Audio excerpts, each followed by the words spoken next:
porque senão a gente deixa a turma ansiosa. Bom, então vamos declarar abertos os trabalhos. Muito obrigada a todos pela presença. Acho que isso aqui não está nem funcionando, mas acho que não precisa, né? Vocês estão me ouvindo bem? Tá funcionando. Tá sim. Bom, então hoje nós temos a honra de receber o professor Simão aqui conosco para falar de dois temas muito recorrentes na nossa literatura e que conversam com o nosso universo jurídico. E nós estamos ansiosos para ouvi-lo, né, professor? Essa comissão é uma comissão que é um alento para todos nós, né, porque é uma comissão que não é tão técnica, embora ela demande muita reflexão. E é por isso que eu fico muito, muito contente, muito feliz de ver aqui a contribuição, a participação e o prestígio dos colegas. Muito obrigada. Vamos, então, já sem delongas, professor, por gentileza. Bom, eu preciso agradecer a doutora Marina pelas gentis palavras. Doutor Pique Braga, eu ia falar em memória, mas já alguém está gravando, eu vou achar que ele morreu. In absência, em latino, in absência. E o doutor Felberg, in absência ao quadrado. Tem ele e a doutora Camila, são duas absências. Mas agradecer ao IASP pela gentileza de me convidar. Eu digo o seguinte, eu ultimamente ando gastando algum tempo com a literatura e com a história, como eu nunca antes me dediquei tanto. Por quê? Porque depois nós vamos, olha, até o Dr. Freitas Nobre, o pai do nosso amigo Marcelo, tem que deixar um abraço para ele. Bom, meu avô conhecia o Dr. Freitas Nobre, meu avô, na época da inauguração de Congonhas, vai vendo isso, já é do tempo da Antânio, né, Cristina? E aí eu tenho que agradecer vocês, porque eu nunca imaginei que alguém fosse me chamar para falar de alguma coisa que não de direito. Mas eu nunca imaginei que alguém fosse me chamar para falar de alguma coisa que fosse direito e literatura. E ainda que tivessem os senhores aqui. Eu achei que fosse você, eu, o Pique Braga, você e os meus assistentes. O Flávio disse que vinha, eu falei, com a chuva nem o Flávio veio. Mas o Flávio foi um homem de palavra. Do Almoço Mário Delgado, diretamente para o IASP. Obrigado, doutor Flávio, pela presença. Doutor Flávio, eu vou agora, sem qualquer brincadeira, agradecê-lo, porque numa breve tertúlia sobre o tema, ele tinha algumas fotografias interessantes, duas eu utilizei aqui no material. Nós vamos falar de literatura no século XIX, né? Eu vou pedir licença, vou falar de pé. O século XIX...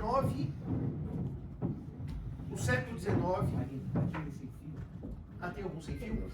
Ótimo. A família tá ligando, é a filha, Não é a filha?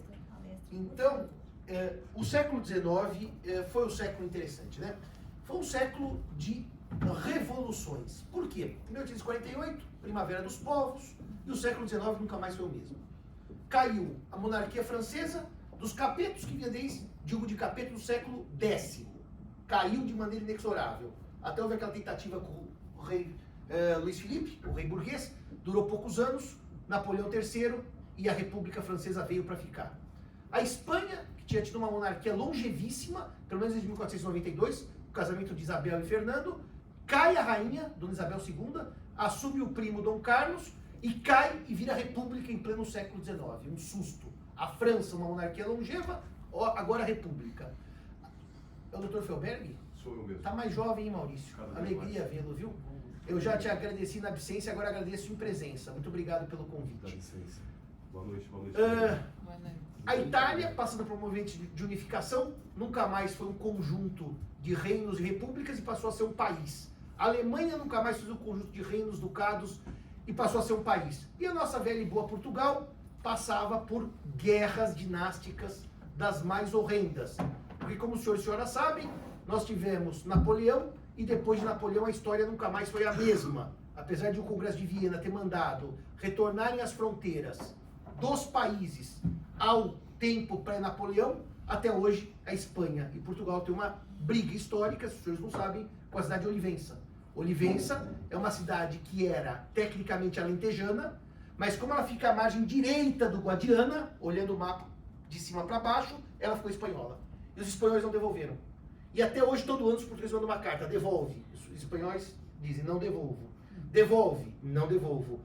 E é engraçado que o argumento técnico para não devolver Olivença é que nós, brasileiros, ficamos com algumas terras do Prata, que seriam, que é o Rio Grande do Sul, que seriam espanholas. E também os portugueses não devolveram. Bom, como vocês não devolveram o Rio Grande do Sul, nós não vamos devolver Olivença. E Olivença é a única cidade que eu conheço na Europa que tem dupla nacionalidade. Quando você nasce, você pode escolher. Eu quero ser espanhol ou português. pelo que consta tem 0 portugueses hoje em dia, que todo mundo é espanhol. Mas no dia 1º de dezembro, que é o dia da restauração monárquica, que eu vou todo ano assistir ao desfile, eu adoro aquilo, tem desfile, discurso, etc. Todo ano a Olivença aparece lá. A Olivença é nossa em tese, porque os espanhóis não concordaram em devolver desde a chamada Guerra das Laranjas do século XIX. O século XIX foi revolucionário porque Portugal entrou em briga com 2 irmãos, Pedro e Miguel. Foi uma briga longevíssima e longuíssima, em que basicamente Miguel representava a monarquia clássica, tradicional, e Pedro representava uma monarquia modernizada. Miguel representava uma nobreza feudal e, portanto, do campo. Pedro representava uma nobreza urbana e, portanto, das cidades. E os dois se mataram. Os dois se mataram porque Miguel não teve visão nenhuma do que é ser rei, por uma razão óbvia. Nunca um monarca, um pretendente ao trono do 2º lugar, destronaria um do 1º lugar, por uma razão óbvia. Que país europeu queria apoiar Miguel, sabendo que amanhã no próprio país algum filho segundo daria um golpe no filho primeiro? Era um exemplo muito ruim a ser seguido. Tanto que Dom Miguel, como rei de Portugal, não foi reconhecido por nenhuma nação europeia. E acabou perdendo a guerra, fez a concordata de Évora-Monte, encerrou a guerra civil. E daí começam os nossos problemas, porque daí veio a dona Maria II, filha do nosso Dom Pedro I, Pedro IV de Portugal, que casou com Dom Fernando, que era um austríaco, e aí Portugal vai ter uma série de problemas, que depois vocês vão ver aqui o que o Essa comenta sobre esses problemas políticos portugueses pós-concordata dos irmãos de Évora-Monte. E o Brasil? O Brasil teve tantos problemas quanto. Se você fizer de trás para frente, República em 1889, abolição da escravidão em 1888, vou fazer uma menção aqui à Princesa Isabel, mas se a gente voltar um pouco mais, o problema de Dom Pedro ser rei nosso ou rei deles, dos dois não dá, porque lá diziam, se ele for rei nosso, o Brasil vira a capital do império para sempre, e nós vamos ser colônia do Brasil, e aqui diziam, se ele volta para lá, o Brasil volta a ser colônia e nós deixamos de ser Reino Unido, então ninguém queria mais o Dom Pedro. Ele foi um homem que viveu de 1798 a 1834, 2 coroas e acabou sem nenhuma, só abdicar as 2, a brasileira e a portuguesa. Só que daí o Dom Pedro II era menor, daí deram o golpe da maioridade, daí o homem assume com 15 anos um trono.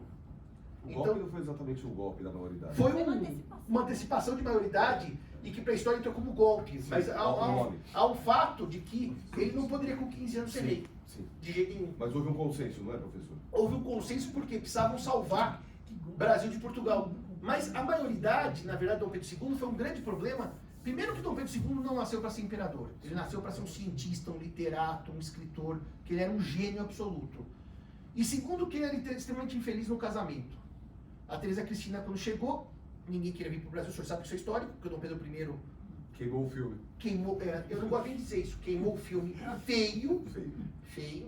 Se vocês lerem aquele livro A Longa Viagem da Biblioteca dos Reis, quando o Marquês de Marialva vai arrumar a Leopoldina para ele, foram, até hoje na história, foram os presentes mais caros que já se recebeu para um casamento real na Europa. Portugal gastou tudo que tinha. E depois não deu muito certo com a dona Leopoldina, a dona Amélia já era Beauharnais, já era uma segunda linha, e a dona Teresa Cristina, Dom Pedro era um infeliz. E daí fica, né? Aquela confusão um pouquinho anterior da regência, as rebeliões regenciais, a farroupilha, a cabanada, e os senhores vão vendo aquilo tudo. Isso aqui estava um caldo no século XIX. Na Europa, um caldo, as monarquias caindo. Então era um mundo que as pessoas que viviam olhavam e falavam assim, isso está mudando. Basta saber para que lado vai. E não havia uma certeza de qual lado iria.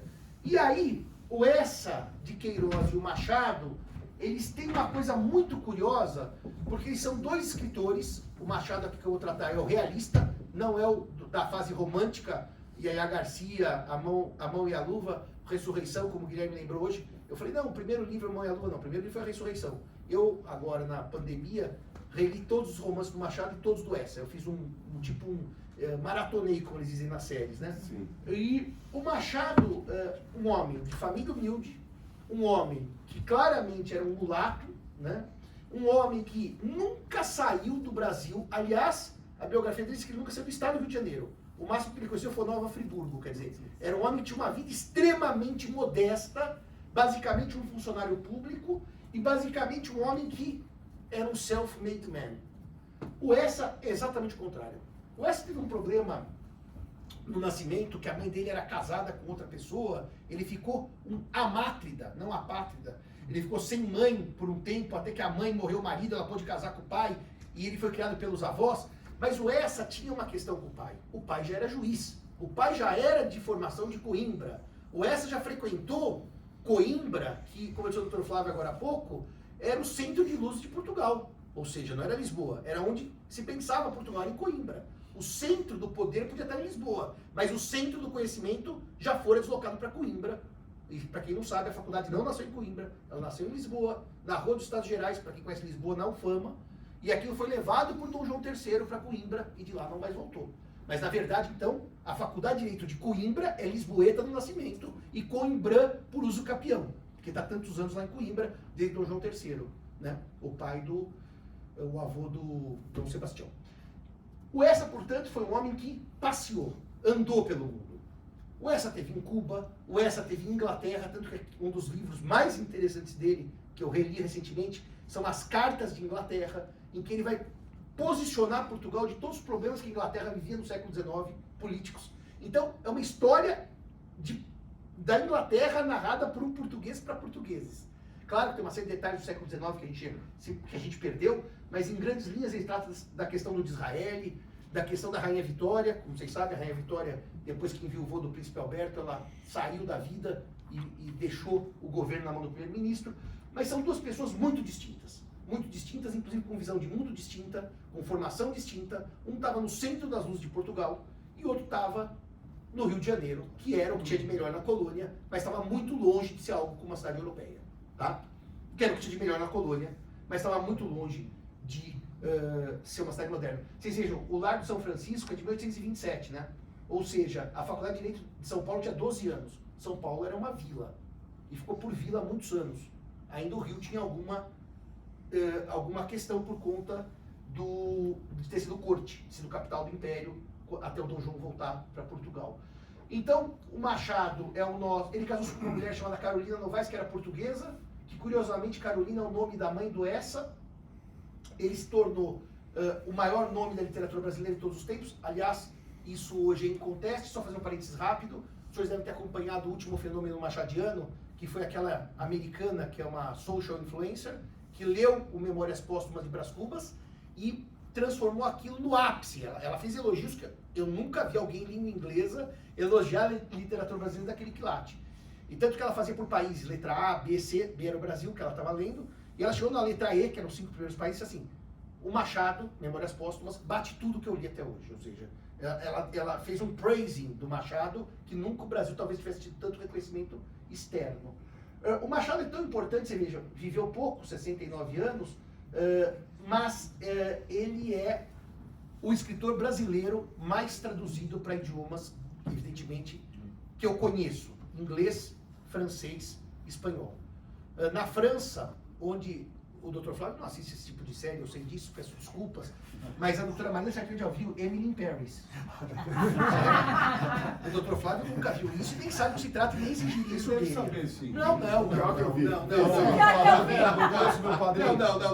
vamos queimar. Deixa queimar o grupo daqui. Aquela praça onde tem a Emily in Paris, que ela moraria, que é ali, onde filmam, exatamente a praça tem a livraria brasileira, portuguesa, luso-brasileira, em Paris. E você passa hoje na livraria, eles têm livros em português de Portugal, em português do Brasil, e os traduzidos. Machado tem mais de um volume traduzido. Normalmente eles traduziram de cada um, uma obra emblemática. O Machado é líder. O Machado está na Inglaterra há séculos. Há séculos.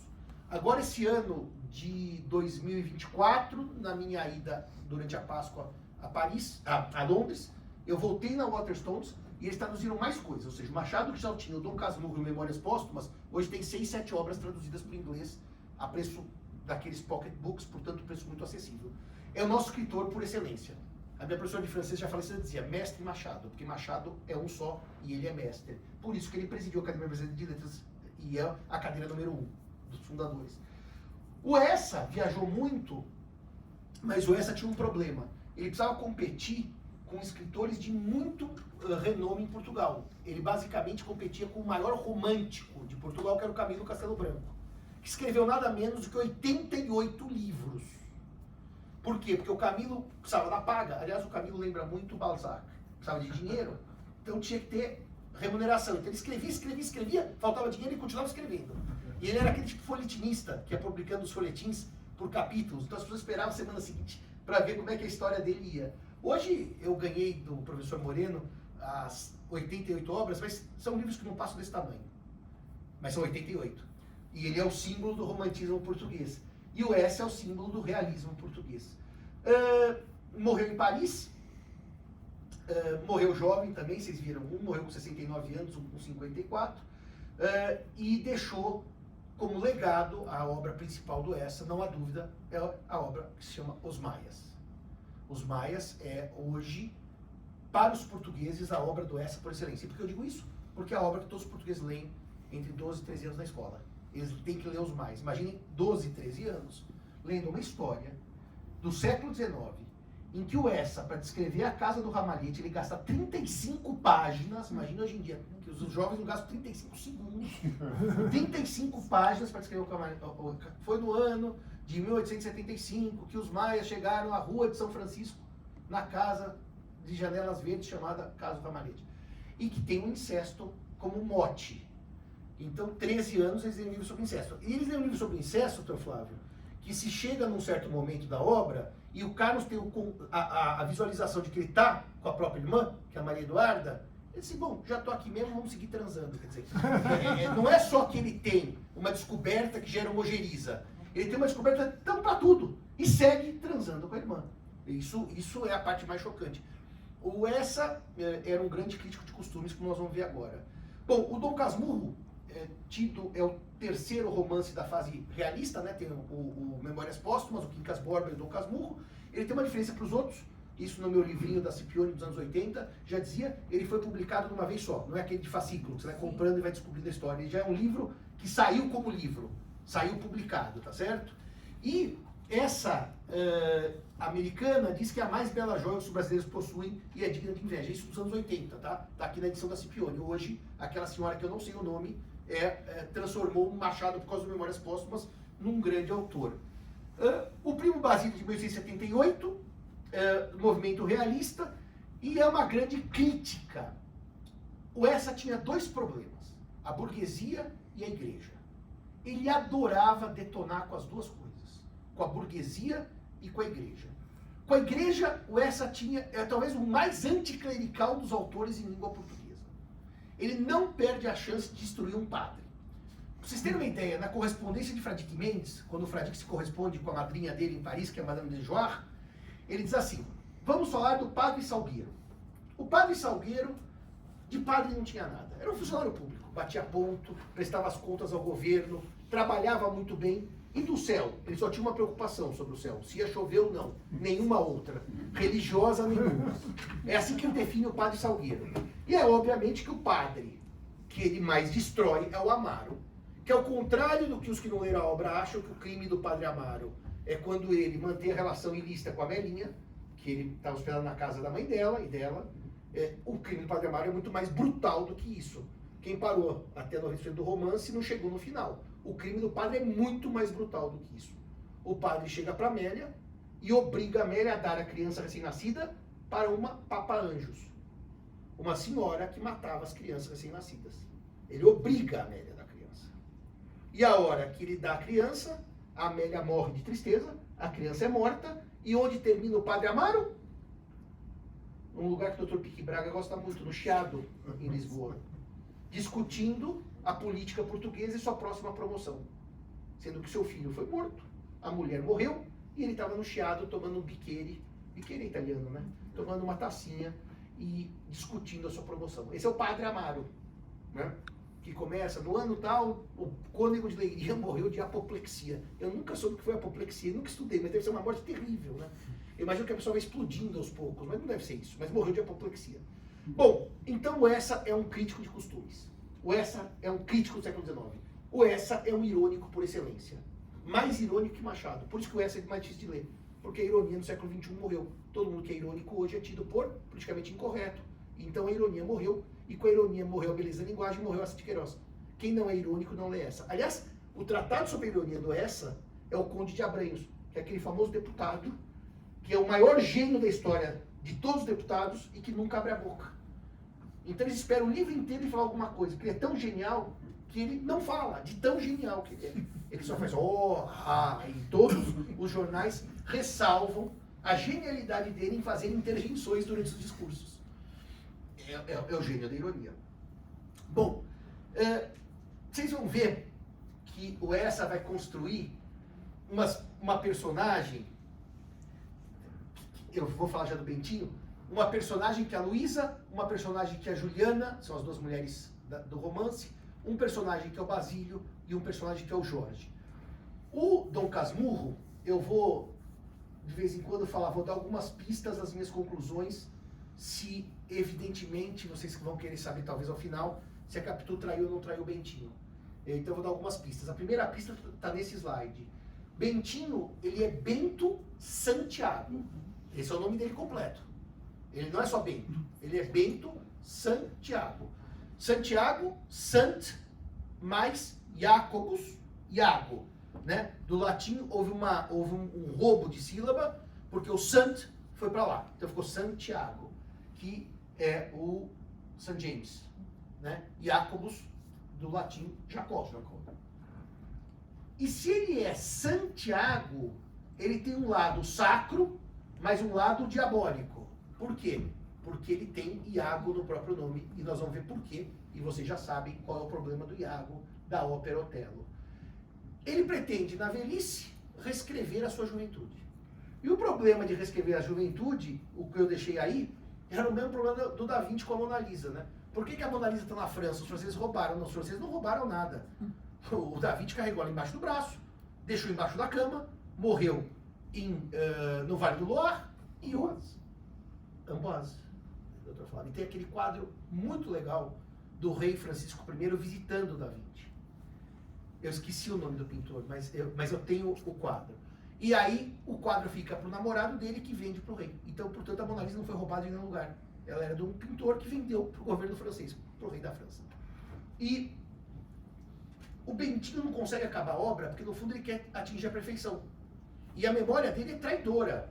Então, ele olha a vida buscando um passado.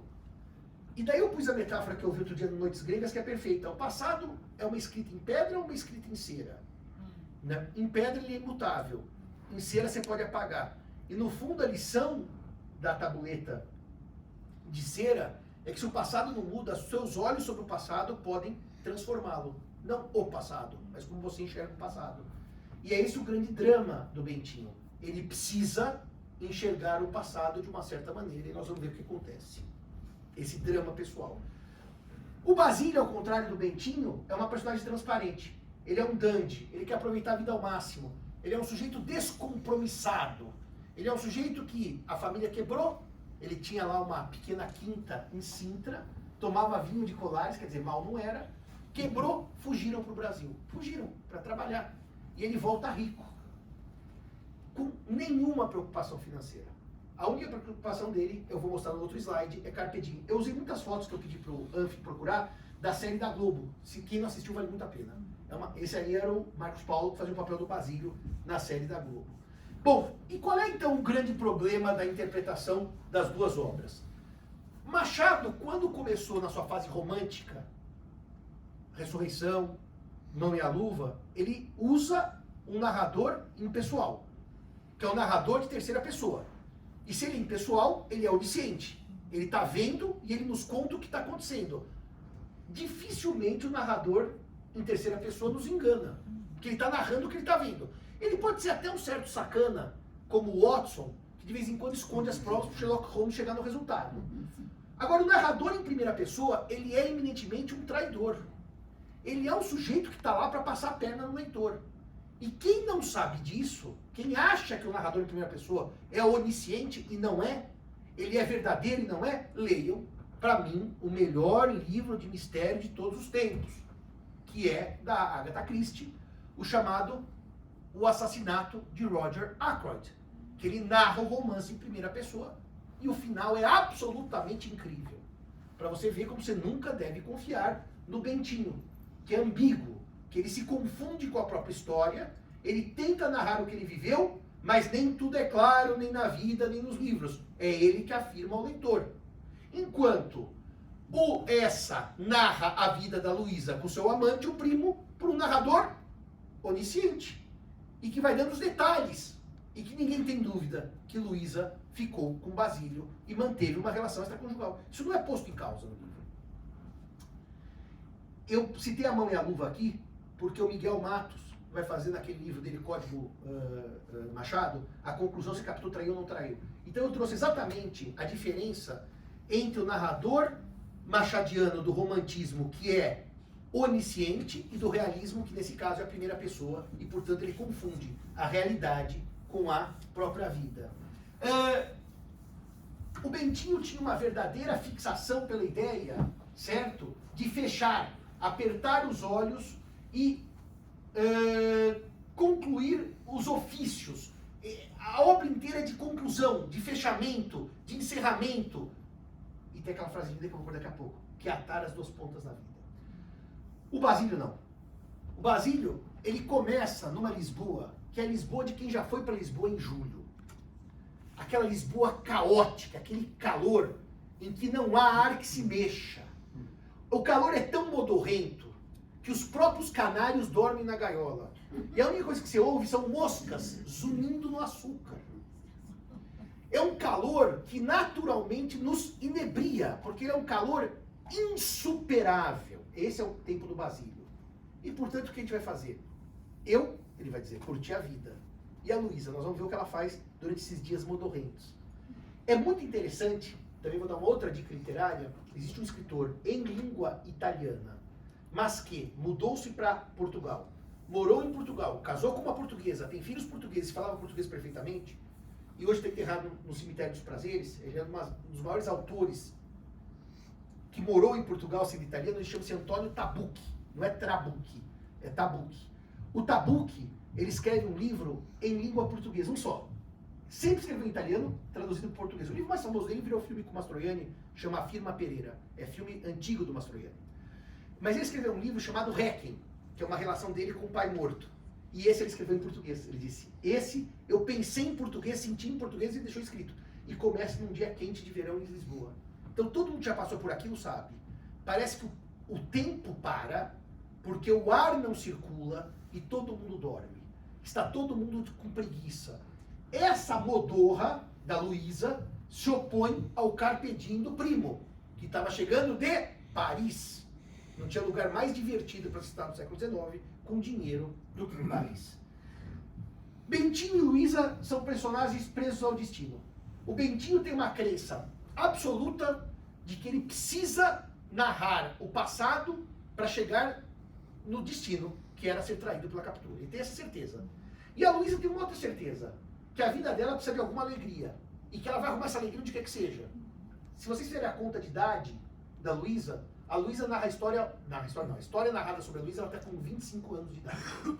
Ela conheceu o Jorge com 21, ela tinha 18 quando o Basílio foi embora. Não, ela tinha 18 quando ela teve o affair com o Basílio. Com 21 ela conheceu o Jorge e já está 3 anos casada com o Jorge. Portanto, é uma moça jovem, no século XIX, que fica em casa. O Bentinho começa a história dele, eles têm 14 e 15 anos, ele captou. Portanto, eles são absolutamente crianças. A Luísa já não é uma criança, já é uma mulher casada. E que pro século XIX estava muito longe de ser criança aos 25 anos. A idade média ainda de morte era 45, 50 anos antes das vacinas. Nós temos pessoas em idades diferentes.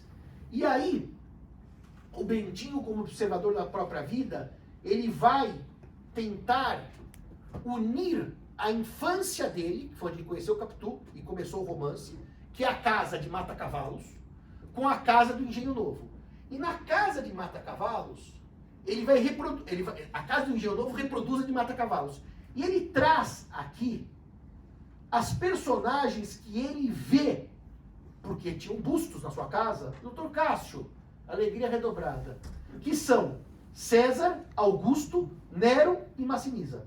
São 4 bustos que tinham na casa de Mata-Cavalos que ele reproduz no Engenho Novo. César, morto pelos traidores, certo? Foi apunhalado pelo próprio filho afetivo e adotivo Bruto.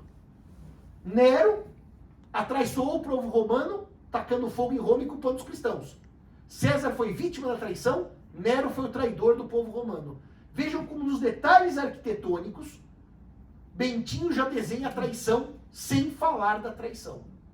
Ele tem traição no nome, que é Iago, e tem traição na casa. E o Massinisa foi um rei cartaginês casado com a Sofonisba, e ele, o tempo inteiro, tem um problema de ter sido traidor do povo cartaginês, porque ele ficou do lado dos romanos. E a mulher tenta trazê-lo de volta aos cartagineses, fica a ideia da traição ao povo, como a de Nero. Então aqui ela acaba simplesmente sendo obrigada a tomar um cálice de veneno para não tentar o marido alargar os romanos e os cartagineses. Portanto, tem traição também. O único personagem que não tem propriamente uma traição é Augusto. Aí é discutível, porque a relação de Augusto com Marco Antônio é uma relação de amor e ódio, que vocês podem até visualizar alguma traição em certo momento histórico e tal, mas não vem ao caso. Mas, de qualquer maneira, César, Nero e Massinisa têm a traição no seu currículo, na sua história.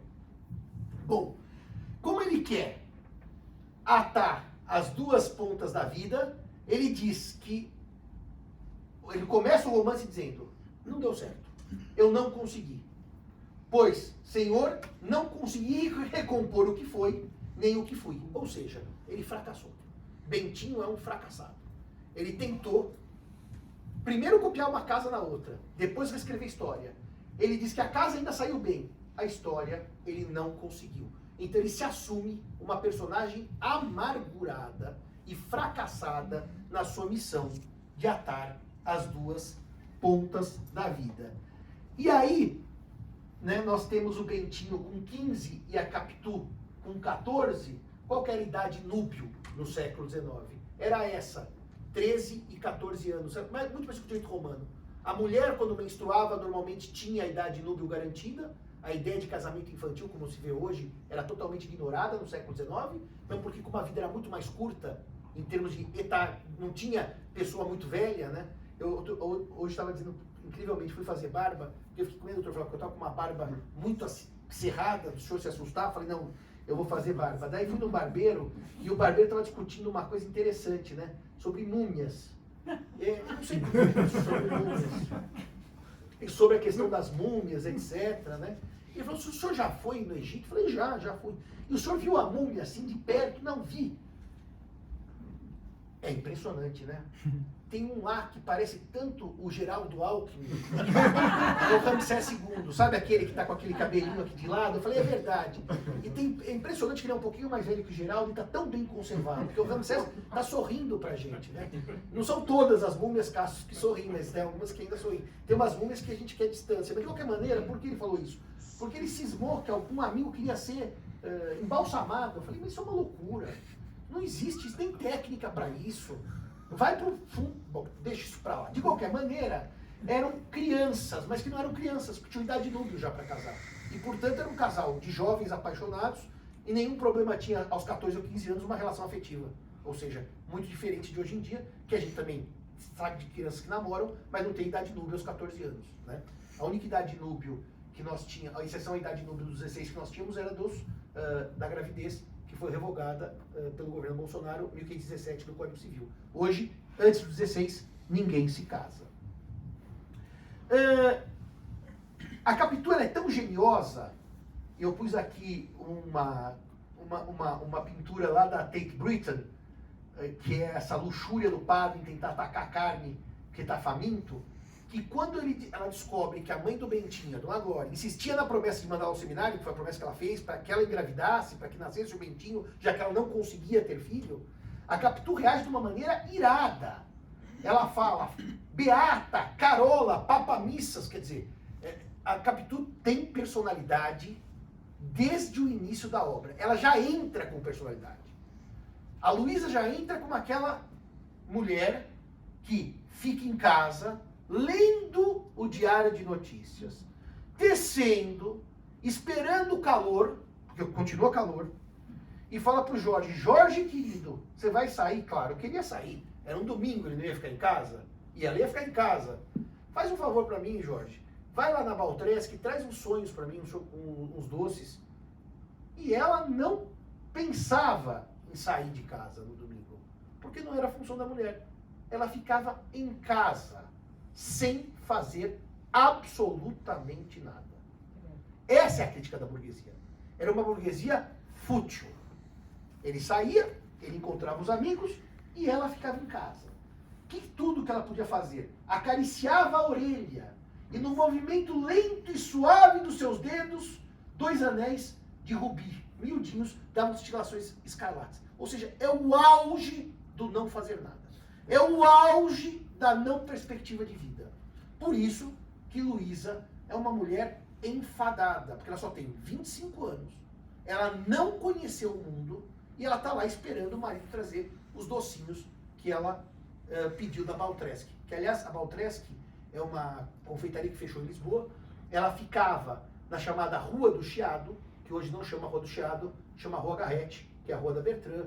Depois que o Garrett escreveu Viagens da Minha Terra, né, que os portugueses, vocês falam Garret, eles odeiam, é Garrett, porque ele pôs os 2 T's para ter o nome aportuguesado. Vocês falam Almeida Garret, vocês arrumam confusão com 5 portugueses. Então é Almeida Garrett, tem que falar assim direitinho. Então, ela ficava lá. O máximo que ela recebia eram uns livrinhos que ela assinava tipo um clube do livro e que todo mês chegava um livrinho na casa dela. Quer dizer, ela passava o mês inteiro esperando o livrinho chegar. Era isso basicamente a vida da Luísa. Ela estava lendo um livro que é A Dama das Camélias. A Dama das Camélias, eu tenho uma relação interessante com essa obra, porque eu gosto muito de ópera, e eu assisti várias vezes a Traviata. E a Traviata é a história que o Verdi faz em cima da obra do Dumas, que não é dos Três Mosqueteiros, é o filho, é o Dumas filho, que é a Dama das Camélias. Ou seja, a Dama das Camélias vira a Traviata. É a mesma história, só que em vez de Armand, ele chama Alfredo. Ao invés de Marguerite Gautier, ela chama Violeta. Mas é a mesma história. E eu nunca entendia, Ricardo, juro pra você, qual era o problema daquele momento da história, que ele chegava, o pai ia visitá-la, eles estão morando naquela casa muito bonita, e o Alfredo está em Paris, e ele fala, minha filha, eu estou falando da ópera, tá? Que é a mesma história da Marguerite, da Dama das Camélias. Você tem que largar meu filho. Você tem que largar meu filho. Não dá certo isso. E ela diz, por quê? Porque eu tenho uma filha para casar, irmã do seu marido, e que ele com você, ela nunca vai arrumar marido. E a moça diz assim, é verdade, então eu largo o Alfredo. Quer dizer, eu nunca entendi por que ela largou o Alfredo, porque a cunhada não ia arrumar marido. Quer dizer, é uma coisa tão estranha isso. Qual é a causalidade? Então você lê A Dama das Camélias. Então, em 2023, eu fui assistir a Traviata lá em Verona e aproveitei e fui ler A Dama das Camélias. E daí o livro explica melhor isso. Por quê? Porque a Violeta, da ópera, que é a Marguerite Gautier, do Dumas, é uma cortesã, é uma prostituta, tem o nome queimado, e, portanto, um rapaz casado com uma prostituta, sua irmã não consegue casar com ninguém, porque tem uma mácula na família. Mas isso eu entendi lendo o livro. Eu nunca entendi, porque daí o que acontece? O pai pede, ela fala, tudo bem, larga, né?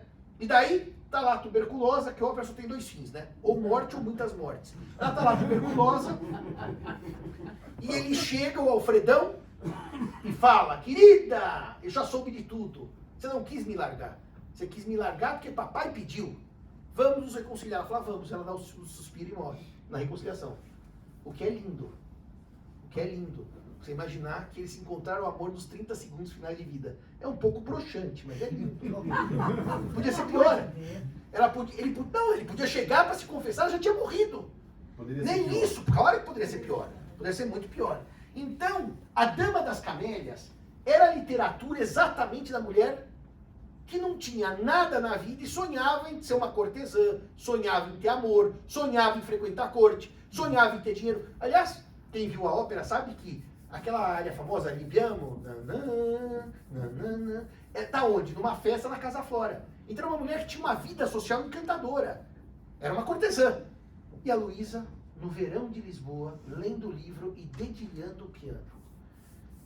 Não acredito. Chegou o comendador Mário Delgado e a Renata. Renata, que alegria.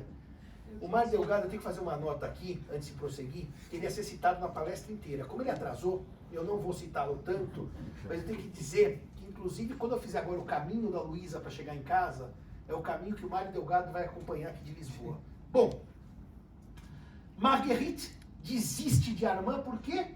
Porque efetivamente ela ia contaminar a família e, portanto, a irmã de Armand não ia se casar. E é isso, Luísa lê isso, ouve e cantarola a última área da Traviata, em que a Violeta já está para morrer. E ela tem aquele surto de felicidade em si própria, de passar calor em casa, não sair, esperando o docinho do marido, cantarolando a Traviata, dedilhando o piano e coçando a própria orelha. Era uma vida eminentemente fantástica para a mulher no século XIX. Só para fazer uma nota, é claro que nem todas as mulheres viviam essa vida. Essa é uma crítica do essa à baixa burguesia.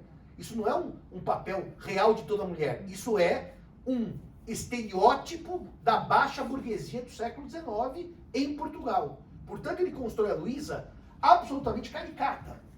Muito provavelmente alguém no século XIX que lesse aquilo saberia que ele estava tirando sarro e que não era aquilo que era a vida da portuguesa de todo dia, tá certo? Muito bem. É interessante que eu descobri que a camélia é uma flor que foi adotada pela princesa Isabel para campanha abolicionista. Ela punha camélias na lapela para a campanha abolicionista. Eu não sabia disso, eu descobri isso hoje, pesquisando.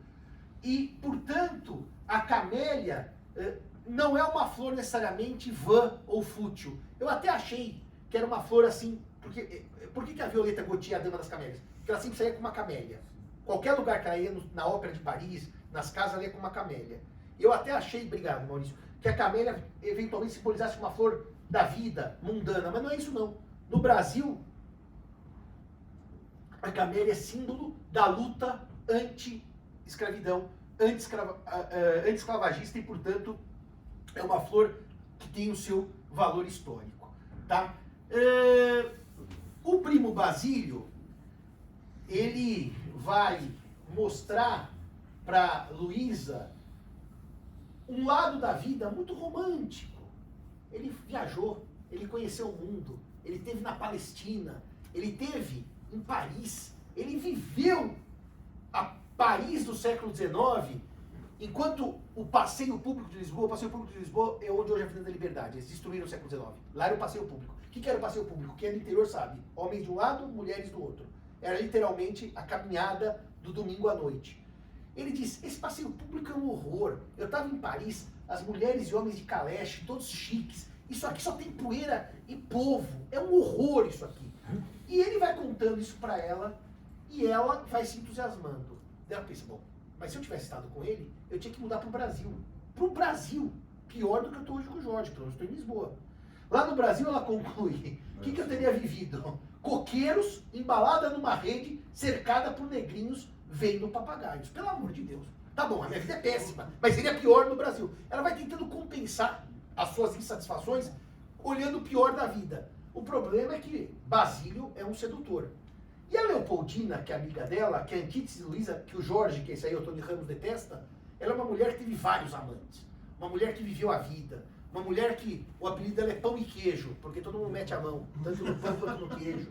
E ela faz a mínima interação. A Luísa não tinha um amigo ou uma amiga que não fossem os amigos de Jorge. E que ela só encontrava no domingo à noite nos serões. Então, essa era a única pessoa com quem ela conversava. Né? E o Jorge, simpaticamente, diz assim, ouve lá, corta com essa mulher. Essa mulher é uma cortesã, é uma mulher da vida, eu não quero ela na nossa casa. Quer dizer, a única amiga que a Luísa tinha, o Jorge proíbe de ter. E proíbe de maneira peremptória. E como a Luísa quer mandar a empregada embora, porque a Juliana é uma empregada literal, conta tudo o que acontece, o Jorge responde, se eu consentir, quer dizer, nem mandar a própria empregada embora, ela podia. Ela começa a obra sem amigos, porque a única amiga é rifada pelo marido. Ela quer mandar a empregada embora, ele diz que não. O verão modorrento e ela em casa coçando a orelha. Essa é a situação inicial da Luísa. Muito bem. O Essa é muito fino nos detalhes. Ele tem uma coisa muito fina nos detalhes. A Luísa se põe à janela, na casa onde eles moravam, e depois eu vou mostrar direitinho em Lisboa onde fica a casa, porque o Essa desenha o roteiro, e tem um livro do Campos Matos chamado Lisboa de Essa de Queiroz, que você pode ler os trechos dos lugares. E eu fiz essa em Lisboa, para ver a casa da Titi no Campo de Santana, a da Luísa já vou chegar lá.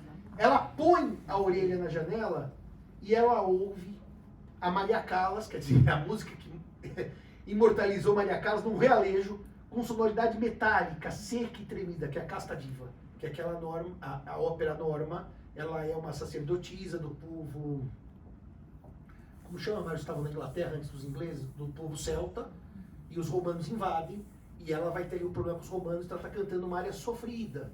E a Luísa ouve naquela voz metálica do realejo podre a sua própria infelicidade na Casta Diva, que é a área imortalizada pela Maria Callas. Aliás, a Maria Callas, dizem os especialistas em ópera, foi a única pessoa até hoje, desde que o Bellini escreveu a ópera, que atingiu o tom correto nessa área, que ninguém mais conseguiu na história da humanidade. Então, colocar a Casta Diva num realejo mal ajambrado é muito interessante para mostrar a desgraça da vida dela. Que até a Casta Diva ela ouve num som metálico, estridente, tremido. Quer dizer, nem esse prazer ela tinha, de ouvir um realejo bonitinho. Então essa decompõe a Luísa a ponto de deixá-la numa situação de inanição em termos pessoais.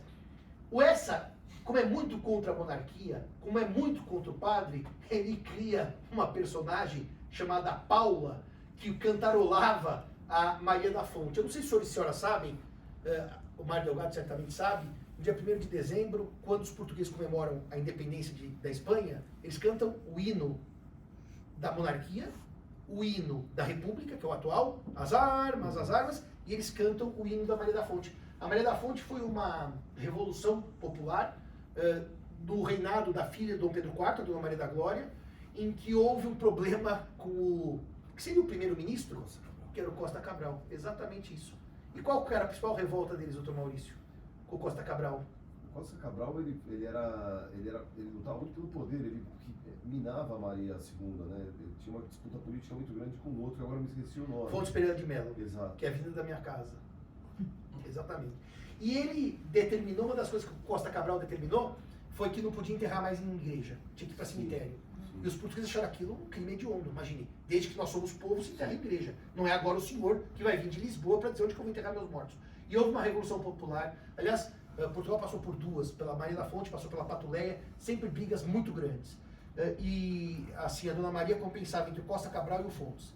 E no final, quem resolveu a questão foi um que o Mário conhece muito bem, porque se hospedava no Hotel Alife, que é o Duque d'Ávila. Né? Muito bem. Então aqui é mais uma pinçada do Essa contra a igreja e contra a sociedade. O Jorge é um homem medieval, né? Me traiu, morre. E eles estão num sarau na casa dele, no domingo à noite. Ele está às vésperas de ir para o Alentejo. E para o Alentejo, no século XIX, é como hoje, a gente ia a pé até o Amazonas, porque eram dias de caminhada, hospedarias com pulgas, um calor infernal. E ele diz, se põe a perdoar como um lamecha, como um fracote. Não, mata o princípio da família, mata o quanto antes. Então a Luísa está prestes a ficar sem o marido, que vai para o Alentejo, Cinedi, e ouvindo essas coisas simpáticas. E aqui tem uma foto que eu coloquei do quadro do Chassériau, que é a Desdémona sendo cuidada pela sua aia antes do final trágico que ela vai ter com o Otelo. E as óperas? Bom, se a Traviata, as duas são de Verdi, tá? Verdi estava super na moda no século XIX, porque a unificação italiana, basicamente vocês estão vendo Il Gattopardo, não do Visconti, né, que tinha 3 horas o filme, uma vez nós fomos na casa do Mário assistir esse filme em 3 horas. Todo mundo dormiu, menos eu. Todo mundo, até o Tusa, que era italiano, dormiu. Daí eu fiquei assistindo, quando nós fomos almoçar às 7 horas da noite. Eu falei, meu Deus, nós vamos morrer de fome.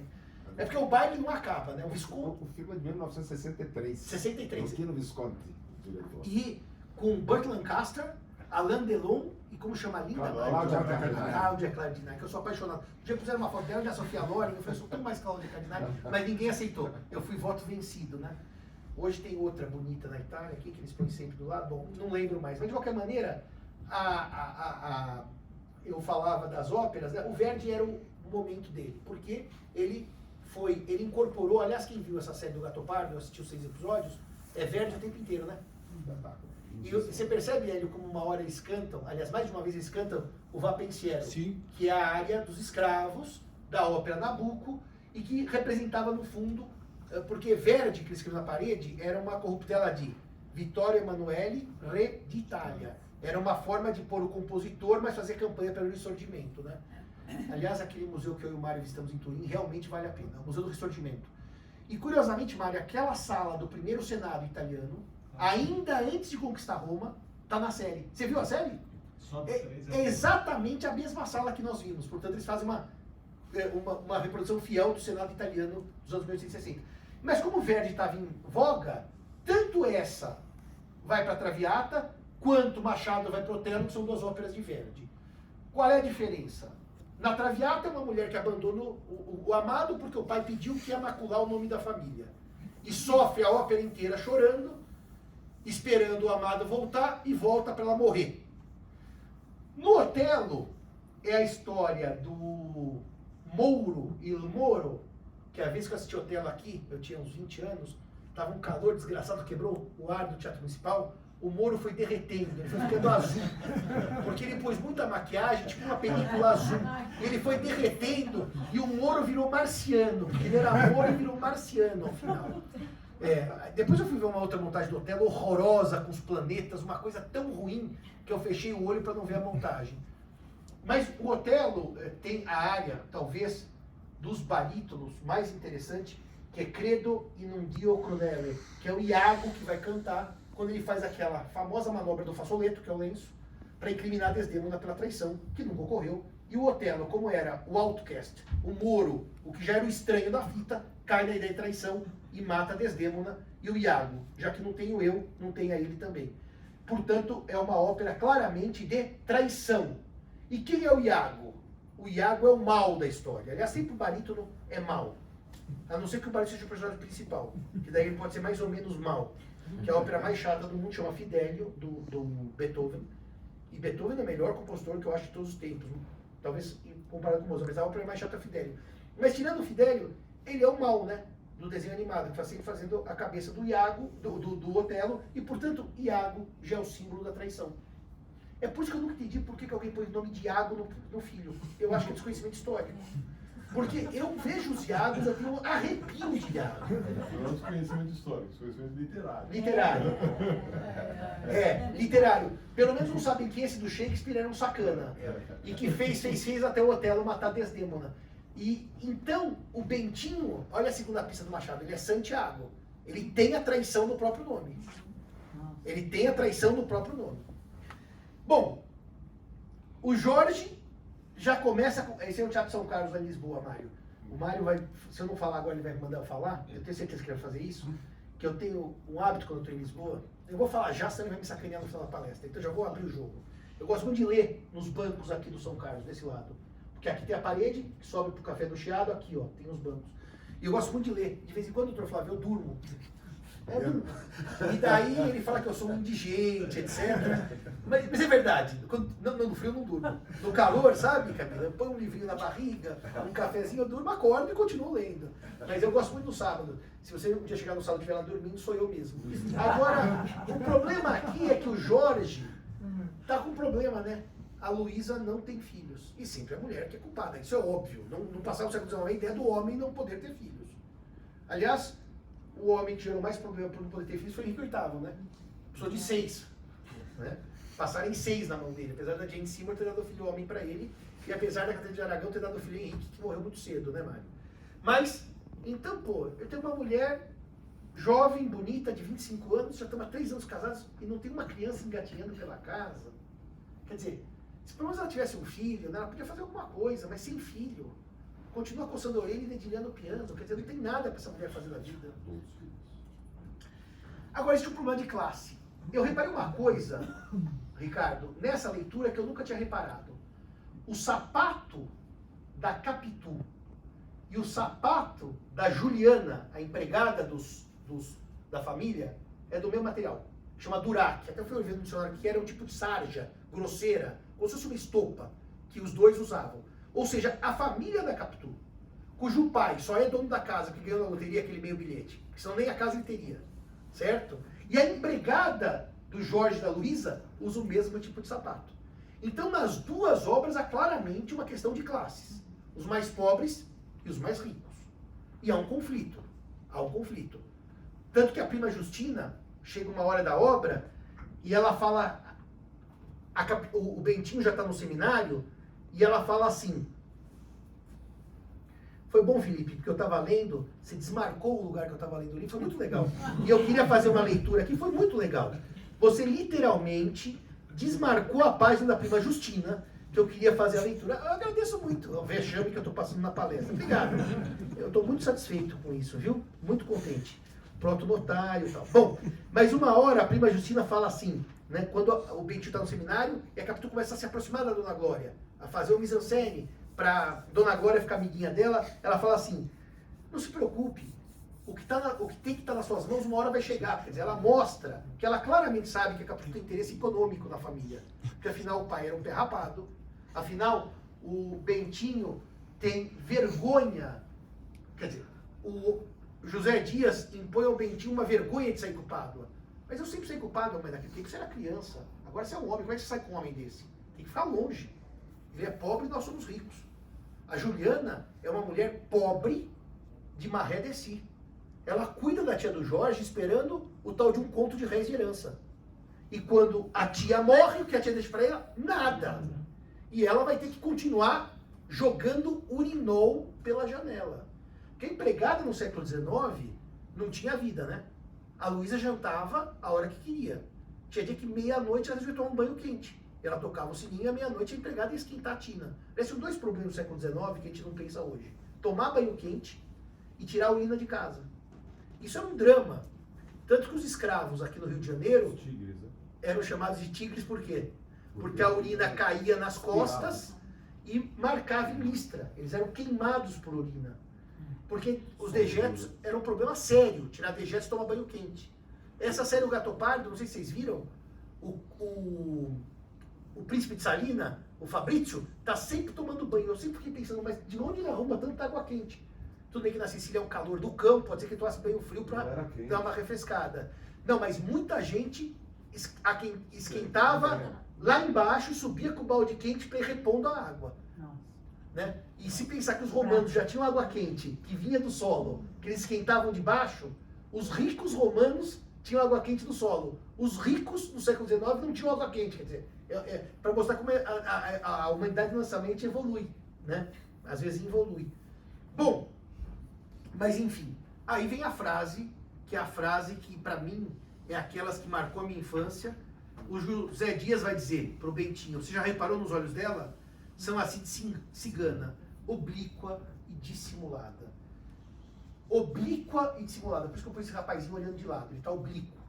O oblíquo nós sabemos, não é reto, não é direto, ele é torto. O oblíquo não chega, o oblíquo não fala, eu quero comer. Ele fala assim, puxa, esse horário dá uma fominha, não, tá. Será que teria aí um caldinho de uma sopinha e tal? O não oblíquo é direto, né? Tô com fome, tem comida? Agora, a Capitu, ela era dissimulada. E essa dissimulação é a parte mais fantástica dela. E até eu pedi para uma amiga, eu comprei na Inglaterra esse livro, Ricardo, faz alguns anos, porque eu só queria ver como é que eles tinham traduzido oblíqua. E eles traduziram por oblíquo. E daí eu falei, bom, mas mais legal é o dissimulada, que traduziram por sly. O sly, eu até conversei com a Cecília, Mário, que é anglófila, anglofônica, Cecília, Sim. Ela falou assim, não é muito bem isso, mas no inglês talvez não tivesse palavra melhor para dissimulada. Porque o dissimulado é aquilo que está oculto, que está escondido, que não tem aparência. Ele fica por dentro. Se nós fôssemos olhar Um Sonho de Valsa e dessemos a um português que nunca comeu sonho de valsa, que não existe isso lá, ele não saberia que dentro do preto tem o branco. Ele não sabe, ele não tem experiência de morder. Então o branco está dissimulado. O que aparece é o preto, que é o externo. Portanto, ela tinha essa aparência de o que se manifesta não é o que ela quer, por isso que ela é dissimulada. O que ela diz não é o que ela pensa. Como ela age não é o que ela quer de verdade. Por isso que ela está sempre dando voltas. Por isso que ela é oblíqua, não é certeira e é dissimulada. E tem olhos de cigana. Daí é a Ave Maria, né? Porque toda a mística do povo cigano é ladrão, engana, pequenos crimes. É toda a mística do século XIX. Não é que eu estou dizendo que o cigano faça isso, estou dizendo como eles enxergavam o cigano. Ou seja, ela não podia ser pior. Ela tem olho de cigana, ela é oblíqua e ela é dissimulada. Mas não bastou isso, né? Depois nós vamos ver mais um detalhe da Capitu. O Essa e o Machado trazem duas personagens que são quase que irmãs siamesas, que são a prima Justina e a dona Felicidade, tá? Ambas estão com 40, 50 anos, a prima Justina ficou viúva e vive às custas da dona Glória, a dona Felicidade nunca teve homem.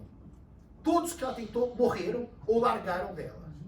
A Dona Felicidade é uma mulher obesa, o Essa descreve ela com uma crueldade própria dos homens do século XIX, e que ela usava espartilho para conseguir ficar mais bonita aos olhos da sociedade, e que tudo que ela conseguia eram gases. E ela tinha gases terríveis. Gases terríveis. E ela só dizia, é a vagem, é a vagem, é a vagem. E a hora que ela tirava o espartilho, transbordavam carnes. Quer dizer, assim, é de uma crueldade. E a prima Justina não, ela é magrinha, ela é ressequida. Ela não tem vida. Depois que o marido morreu, e ela vive um passado que ela não viveu. Porque ela ficava, meu saudoso marido, que na verdade ela estava separada de fato do marido quando ele morreu, e ela criou uma personagem do marido que nem isso foi. Então são duas mulheres que têm um grande problema com a sua vida afetiva. E a Dona Felicidade, ela é apaixonada pelo conselheiro Acácio, que é o homem que diz tudo e não diz nada. Quer dizer, era o Mamberti na série, exatamente, era o Mamberti. Mas, na real, o conselheiro Acácio do Essa é bem magrinho. Se você vê a depicção do conselheiro Acácio do Essa, não era um gordinho. Não bate, não bate. Ele era bem magrinho. E, assim, ela faz uma longa preleção, por isso que eu digo que o Essa é irônico, sobre a paixão que ela tinha. E qual que era a parte do conselheiro que ela mais amava? A calva. Quer dizer, como é que uma mulher ama a calva do homem? Aquela calva luzidia. Ela tinha calafrios de ver a calva do conselheiro. Então, quer dizer, isso é claro que é uma grande piada, porque ninguém se apaixona pela calvaria. Talvez sim, né, Cássio? Não sei. Não vou falar por todo mundo. Tem gosto né? pra tudo. Tem gosto pra tudo. E tem homem até que faz aquele interlace pra pôr cabelo. Eu já fiquei sem, tô tranquilo. Pique Braga tem cabelo pra 3 gerações. Eu fiz o interlace e ficou bom. Você fez interlace, você pintou de preto. Você tá mais morenão. Eu pensei que você tá mais jovem. Mas então aqui nós temos duas mulheres infelizes no amor e absolutamente insatisfeitas com a vida. A Felicidade sonha que um dia o conselheiro olhe para ela. Mas vai ser tão filho da mãe que ele põe assim, em vão.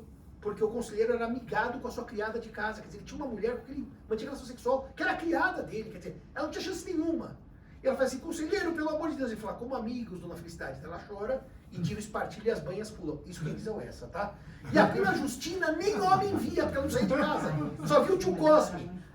Então era assim, era uma situação absolutamente dramática das duas personagens que o Essa descarrega as piores tintas para realmente sacanear. A Capitu enfeitiçava o Bentinho. A Capitu tinha o poder de vida e morte sobre o Bentinho. Por quê? Porque ela falava assim, ele falava assim. Ela falava não, ele falava não. E ela fazia aquele jogo da sedução, que é muito adolescente, muito bonitinho. Venha pentear o meu cabelo. Daí ela virava o rostinho, beijava. Beijamos. Daí ele vinha à noite para beijar. Não, não, agora não. Agora não podemos beijar. Por quê? Não, porque agora não. Eu estou dizendo, agora não. Ele ia para casa, desesperado. Daí ele escrevia no muro, Bentinho e Capitu. Quando ele chegava, ela estava apagando. O que você escreveu? Ah, não posso te dizer. Mas você escreveu meu nome? Não sei. Quer dizer, ela joga com um fetiche dele, de adolescente, de ter uma mulher, só isso, que todo homem teve. E ela domina o Bentinho de corpo e alma. Bom, a Capitu se encanta com a passagem do Júlio César. O Júlio César teria dado para Cleópatra um colar que, segundo o agregado José Dias, o homem do amaríssimo, né, do superlativo, valeria 6 milhões de sestércios. Bom, como é que ele sabe o valor do colar de pérola da Cleópatra que recebeu do Júlio César no século I a.C.? E depois ele vai ter que converter para réis da época. Daí ele fala assim, é muito dinheiro, porque ele não tem a menor noção de quanto sejam 6 milhões de sestércios. E a Capitu fica encantada, porque César era um homem de poder que comprou uma mulher com colar de pérola. Aqui, Mário, você não se lembra, porque quando nós fomos para Roma com a Gisele, a loba estava em outra parte do museu. Agora eles mudaram, eles puseram junto a loba e o Marco Aurélio. Isso aqui é do Museu Capitolino, tá, Mário? Você faz tempo que não vai a Roma?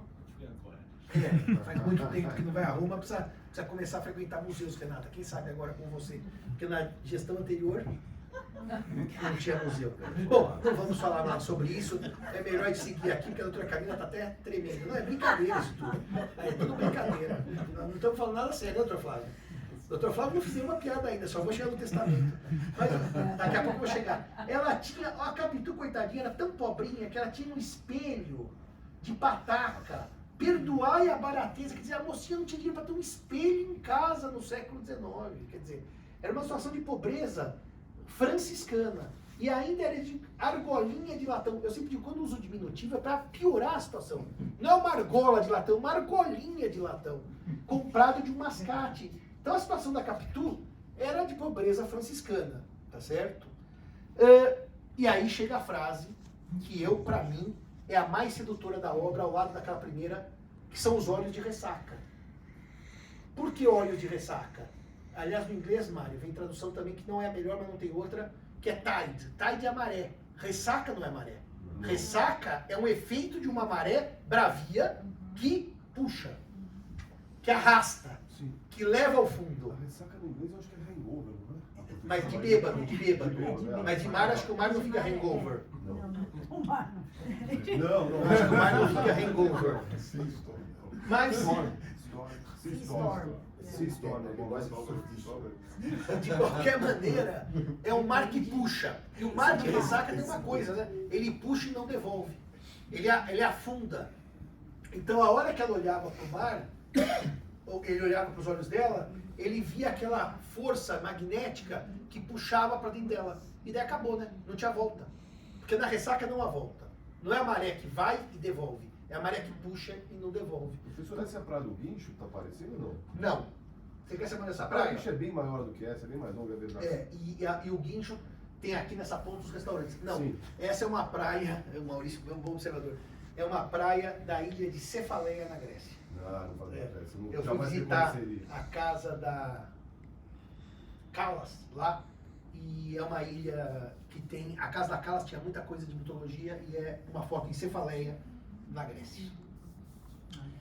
O Machado gosta de trazer mitologia no meio da obra. Ele fala de Aquiles, certas passagens, e ele cita Tétis. Essa aqui, Maurício, é aquela exposição do British Museum de 2020, em que, quando o Patroclo morre com a armadura do Aquiles, a mãe dele, Tétis, pede para o Hefesto refazer a armadura. E ela refaz, porque a armadura original dele estava com o Patroclo e ficou na posse dos troianos. Então a Tétis vai pedir uma nova armadura para Hefesto, e Hefesto está entregando. Isso aqui é um afresco de Pompeia, mas estava nessa exposição do British Museum. Na real, eu fiz uma coisa com os senhores que é uma certa sacanagem, eu tenho que avisar, porque a Tétis que ele fala aí, não é a Tétis mãe do Aquiles. A Tétis mãe do Aquiles era uma que casou com Peleu e deu a confusão do pomo da discórdia, quando a Elis vai lá na festa de casamento dos dois. Não é, talvez, a Tétis que o Machado se refira. Talvez a que seja a Tétis, que era uma Nereida, filha de Nereu, que portanto era uma moça mais jovem, mas como eu não achei a outra Tétis, eu quis pôr essa só para ficar bonitinho o slide, tá? Talvez não seja bem essa Tétis que tinha a história dos olhos de ressaca. O que Luísa fazia no dia todo? Nada. Olha o que ela fazia. A toalete, a costura, lia algum romance, a solidão parecia largar-se em torno dela. Fazia-lhe tanta falta o seu toque de campainha, os seus passos no corredor. E à noite, só na larga cama francesa, sem poder dormir com o calor, vinham de repente terrores, palpites da viuvez. Porque o Jorge vai para o Alentejo e não dá notícias, não dá cartas. E ela fica sozinha, aí sim, o dia inteiro. O Basílio, quando chega, a Juliana, que é empregada, define como Janota. Janota é uma palavra linda, é o que nós chamamos de playboy. Eu ainda gosto de dandy. Por exemplo, penso no Mário, é um dandy. É um flaner. É um homem que viaja o mundo em busca de arte, cultura, boa culinária e bons vinhos.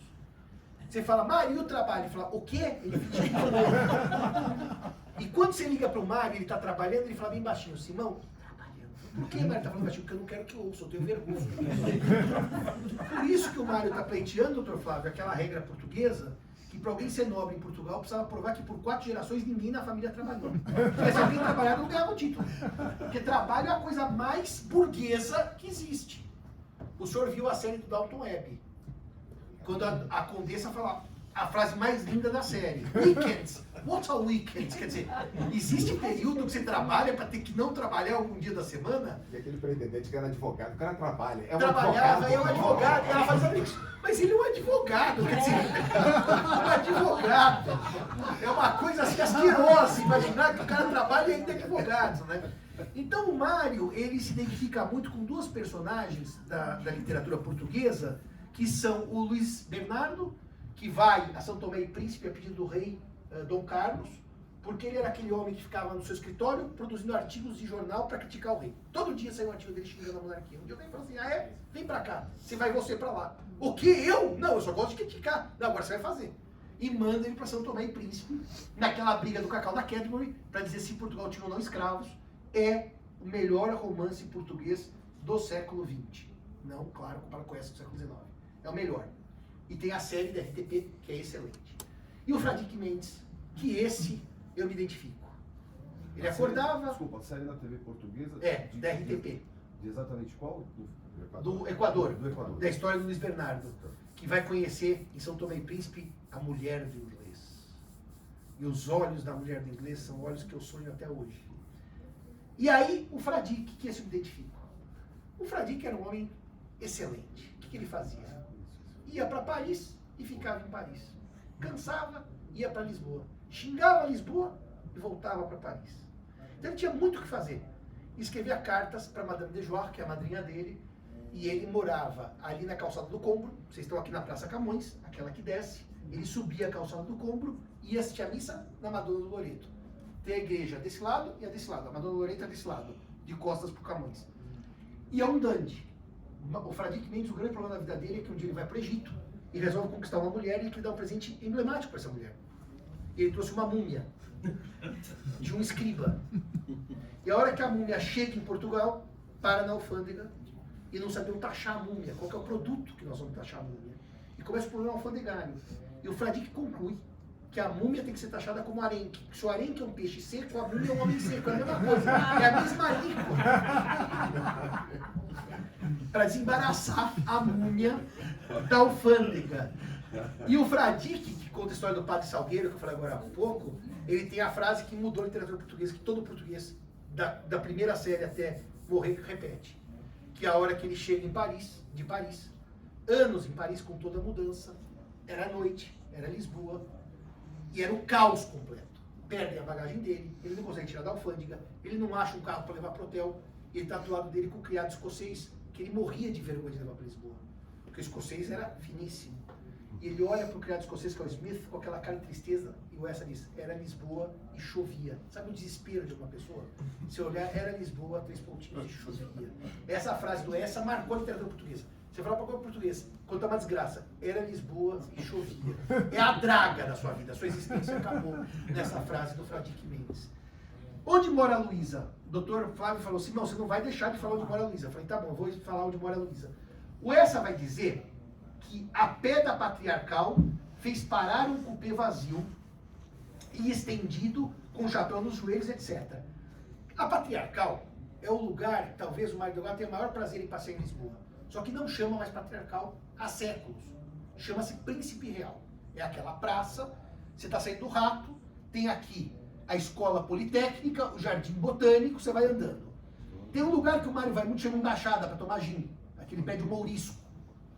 E na frente temos a patriarcal. Por que patriarcal? Porque Lisboa, os senhores sabem, é uma das 5 cidades do mundo que pode ser chamada de patriarcado pela Igreja Católica. Porque Dom João V mandou aquela comitiva para Roma, presenteou o Papa, deu um monte de dinheiro, a comitiva ficou 6 meses em Roma para ser recebida pelo Papa, e o Papa, em troca, nomeou Lisboa um patriarcado. Jerusalém, Roma, Lisboa, tem mais coisa. Veneza? Não, Veneza não é patriarcado. Mas são 5 patriarcados. Então Lisboa tinha uma patriarcal, porque o bispo de Lisboa é patriarca. É um título que não é que é maior que bispo, ele é bispo, mas ele tem um título exclusivo. Então a patriarcal era exatamente onde é o príncipe real. E o que aconteceu com a patriarcal? Por que hoje tem um jardim? Porque ela pegou fogo. Ela foi derrubada pelo terremoto de 1755, a original, o terremoto. Depois ela foi incendiada em 1969. Depois ela ardeu de novo, ou seja, a patriarcal teve quase que um destino lúgubre. Foi sendo destruída. E onde hoje é o Jardim do Príncipe Real, é onde era a patriarcal. A Luísa e o Jorge moravam perto da patriarcal. E daí eu vou fazer uma nota, depois eu vou mostrar para vocês o roteiro, eu vou falar exatamente onde o Campos Marques que eles moravam. Eu vou dar até a rua que eles moravam. A Luísa sonhava, né? Sonhava com Paris, porque o primo chegava lá e falava de Paris. O primo falava da Terra Santa. E ela nunca viajaria para certos lugares. Eles eram pobres, olha a noção de pobre dela. Pobre era a empregada dela que não tinha dinheiro para comprar sequer um sapato. Mas para ela, eles eram pobres.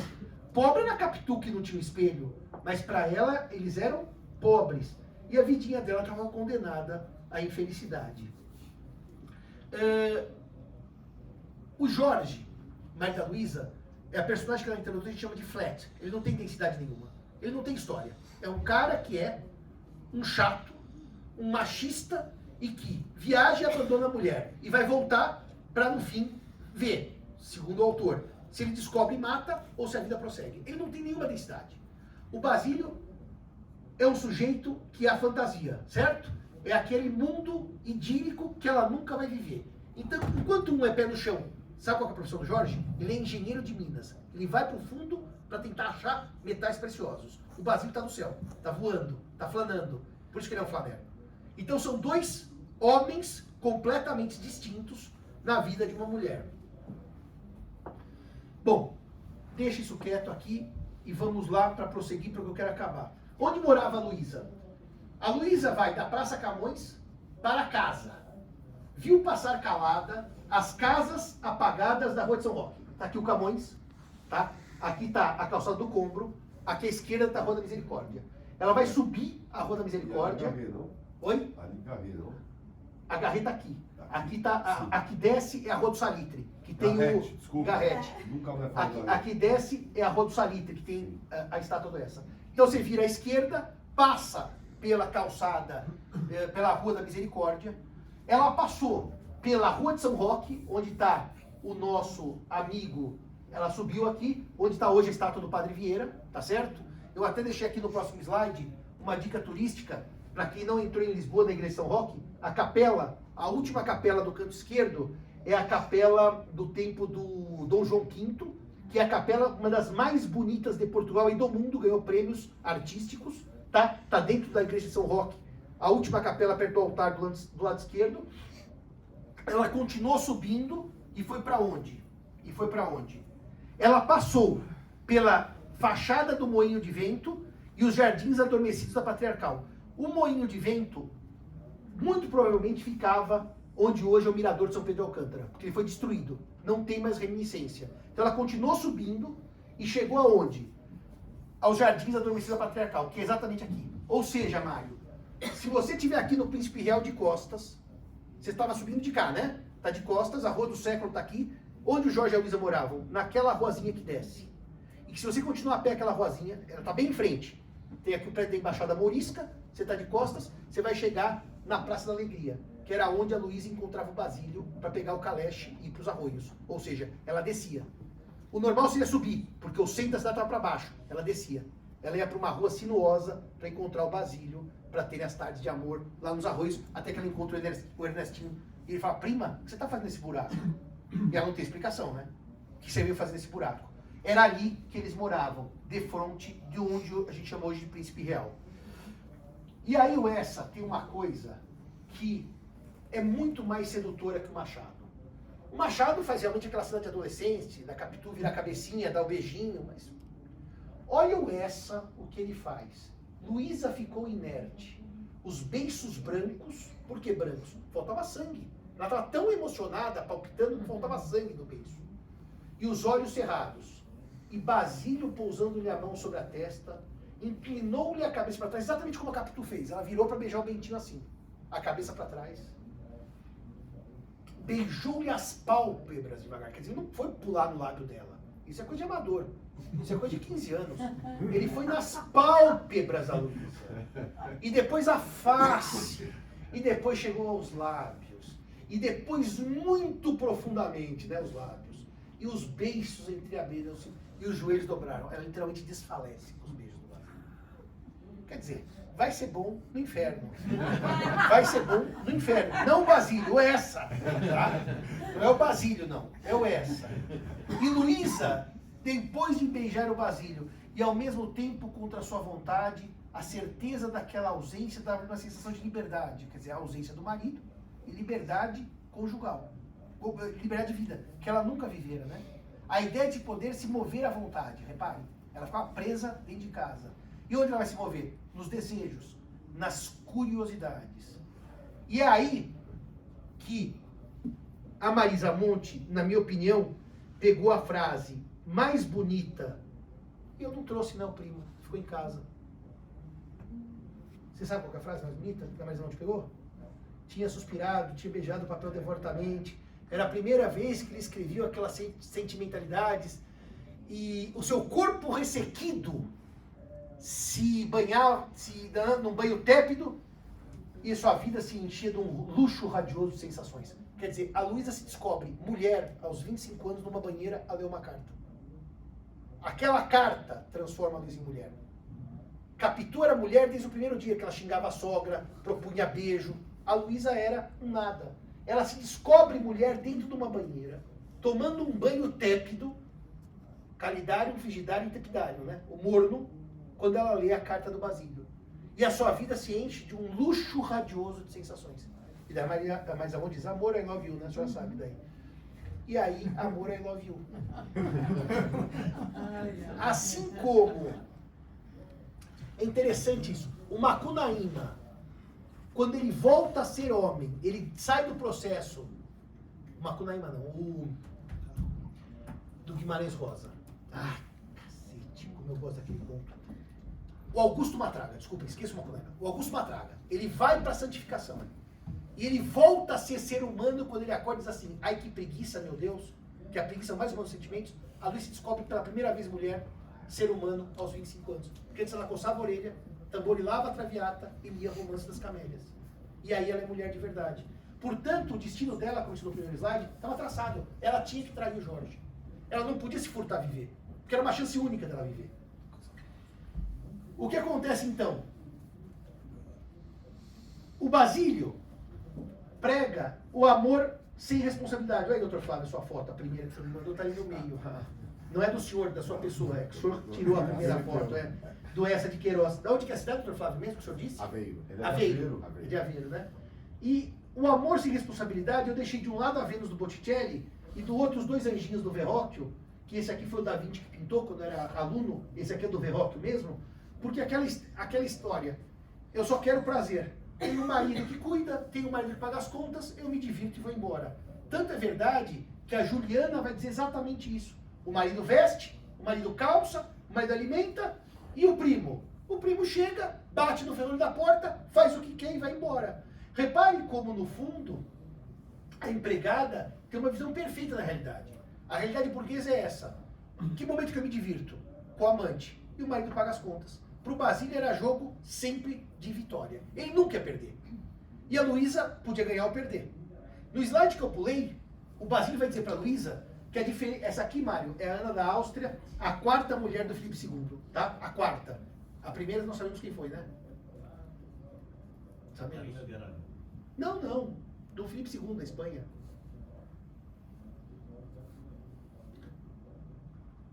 Mary Tudor. A Bloody Mary foi a primeira. Da gravidez psicológica. Essa é a quarta. Ele vai dizer assim, o Basílio, olha como essa brinca entre burguesia e nobreza. Olha a brincadeira dessa. Né? O adultério é um dever aristocrático. Ele vai contar a história de várias mulheres e todas traem o marido. São todas nobres. Você que é burguesa que não sabe como é boa a vida. Toda nobre trai. E você vai viver essa vida medíocre? Vamos junto. Embarca comigo.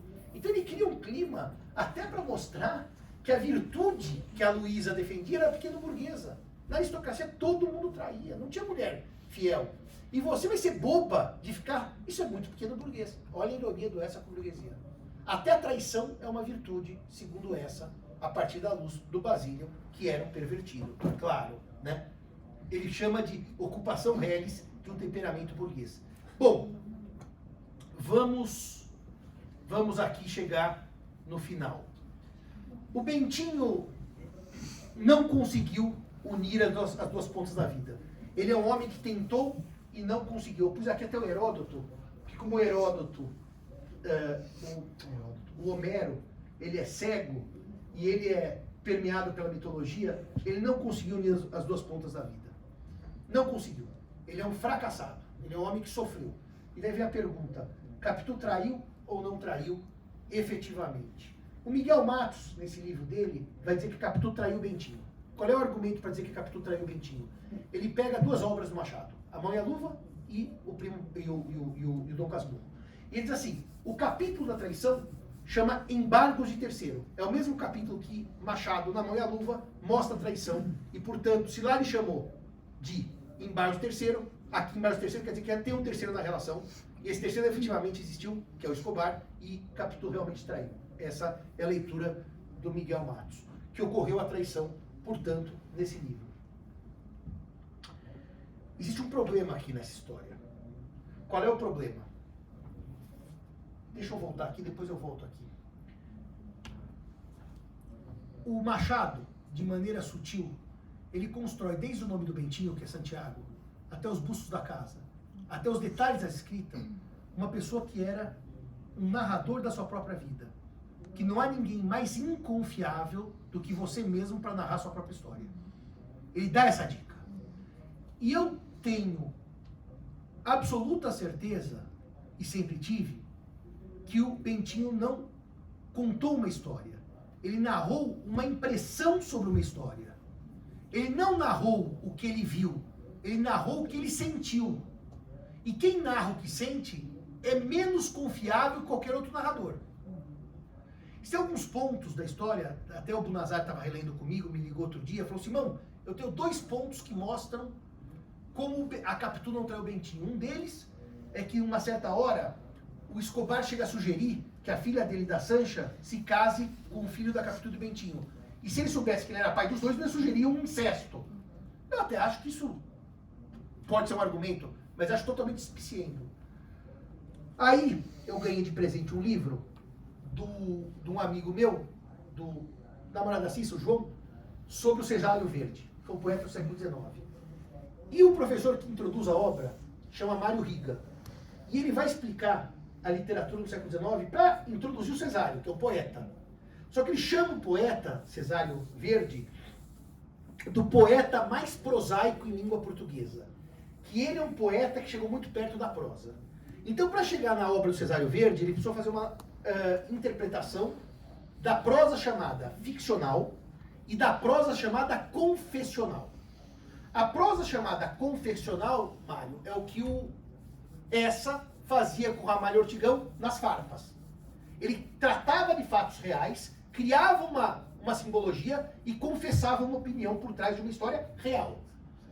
A prosa ficcional, que é a do Dom Casmurro, que é a do Primo Basílio, é uma prosa em que há um conluio entre o autor e as personagens para enganar o leitor. Mormente quando o narrador está em primeira pessoa, que é o caso do Bentinho. E esse conluio era óbvio no século XIX. Todo mundo sabia que o autor tinha por objetivo criar um enredo em que ele e as personagens enganariam o leitor. Portanto, não era uma coisa que era um sigilo. Todo mundo lia com esse espírito. Estou sendo enganado. Era o pacto da prosa ficcional do século XIX. E que, portanto, acreditar que porque o capítulo chama Embargos de Terceiro, que a Capitu teria traído o Bentinho, como houve a traição na Mão e na Luva, é um equívoco. Porque o capítulo chama Embargos de Terceiro porque o Bentinho chegou à traição. Não porque a traição existiu. O nome Embargos de Terceiro é do Bentinho. Não é o nome do Machado. E o Machado sabia que quem no século XIX lesse aquilo perceberia. Que era um grande acordo das personagens com ele para enganar o leitor. E, portanto, o leitor tinha que ser enganado. E Capitu não traiu o Bentinho. Me parece tão óbvio que todos os trechos do romance vão indicar que é uma pessoa contando uma história que não é muito provavelmente verdadeira, que não é muito provavelmente real, e que tem um monte de pontos em branco que ele vai preenchendo conforme a memória, que ele chama de traidor, em mais de uma passagem da obra, ele confere. Então, achar que ela traiu por causa do nome Embargos de Terceiro, eu acho que é uma conclusão completamente equivocada. Agora, qual é a real importância de saber se a Capitu traiu ou não traiu o Bentinho? Nenhuma, é zero. É zero, a real importância. Mas qual é o barato disso? Que o homem escreveu uma obra no século XIX, no Brasil, que é um país em grande letra de analfabetos e letrados, todo mundo continua discutindo isso. Essa é a beleza. A discussão que o Machado gerou, não porque é importante saber se traiu ou não traiu, mas porque todo mundo leu e todo mundo quer discutir o tema. E vira júri simulado, julgamento, etc. Eu terminaria com o testamento, o passaporte que o Dr. Flávio me cedeu aqui, essa de Queiroz, a fotografia, que ele estava em Paris e morreu em Paris, ele me deu essa foto, e talvez com a estátua que mais me agrada em Lisboa, é a estátua do Essa. Essa estátua era em mármore, originalmente, e os portugueses achavam ela pornográfica e quebravam os braços da estátua. Várias vezes mutilaram a estátua. Para não mais mutilarem, fizeram a estátua em bronze e agora está rígida. Aí, no Largo do Barão de Quintela, o bombeiro está logo à direita, à esquerda tinha aquela famosíssima cerâmica Santana, que fechou, hoje abriu outra coisa, e tem um bar de gin, Ricardo, muito bom, do lado da estátua do Essa, mas muito bom, que tem degustação de gin, fui agora também, quando passei lá minhas férias, e a frase do Essa, que está embaixo da estátua, é essa: sobre a nudez forte da verdade, o manto diáfano, transparente da fantasia. Del Nero dizia pra gente na faculdade que o pai dele dizia que Lutero dizia, muita gente que dizia, né? Então eu vou repetir. João Alberto Schutzer Del Nero dizia que o pai dele dizia, que Lutero dizia, que o jurista que só sabe direito é uma pobre e triste figura. Aliás, eu tenho dito aos alunos, com pouquíssimo sucesso mesmo, zero quase sucesso, que a única coisa que distingue os melhores dos medíocres não é saber direito. Saber direito, espero que todos saibam. É ter lido alguma coisa que vai além do direito. O mundo hoje é um mundo apequenado. E o português do século XIX é um português que, no mínimo, vai dar um prazer inenarrável em descobrir termos como parvajola, que eu só uso agora.